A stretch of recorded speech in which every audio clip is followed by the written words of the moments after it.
The sun hung low in the sky, casting a golden hue over the gently flowing river. Birds chirped in the trees and the scent of damp earth filled the air. In a quiet village nestled between hills and forests, a young boy named Anu wandered along the riverbank, his feet splashing lightly in the shallow waters. As he skipped stones across the river's surface, a faint, desperate cry caught his attention.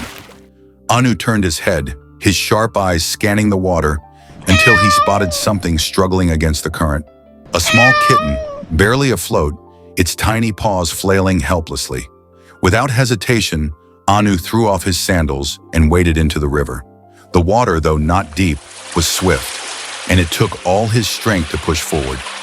Step by step, he made his way to the kitten, his heart pounding as he scooped the trembling creature into his arms. Holding it close, he carefully made his way back to the shore, where he collapsed onto the grass, panting. The kitten clung to him, shivering. Anu gently stroked its wet fur, whispering soft words of comfort. As he did, a voice reached his ears. "That was a brave thing you did, child."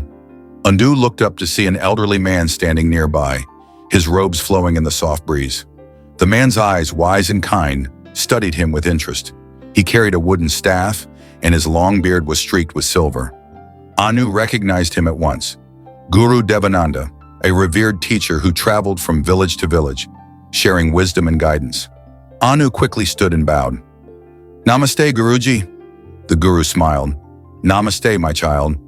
Tell me, what made you risk yourself to save this little one?"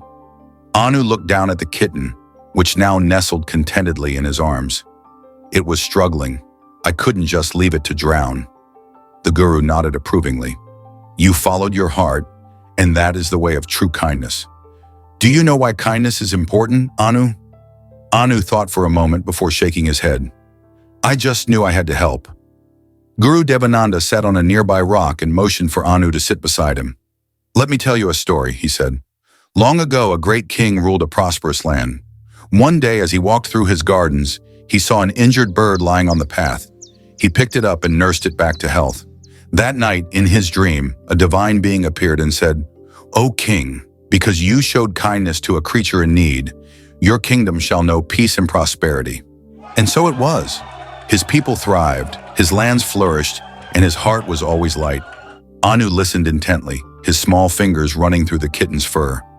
"But Guruji, why did saving a bird bring such blessings?" The guru's eyes twinkled. "Because kindness is like a ripple in water. When you help someone, be it a human or an animal, you create a wave of goodness that spreads far beyond what you can see. Compassion connects us all, just like the river connects the lands it touches. The moment you saved this kitten, you were part of that great connection."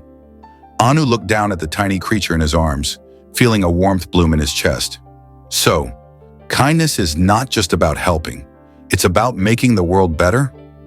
Guru Devananda nodded. "Exactly. When we act with kindness, we inspire others to do the same. A single good deed can grow into many." Anu smiled, feeling a new sense of purpose. He looked at the kitten and then back at the guru. "Then I will always be kind." The guru placed a gentle hand on Anu's head. "Then you will live a life full of joy, my child." With that, the guru continued on his journey, leaving Anu to cradle the rescued kitten, his heart filled with a newfound understanding of the power of kindness.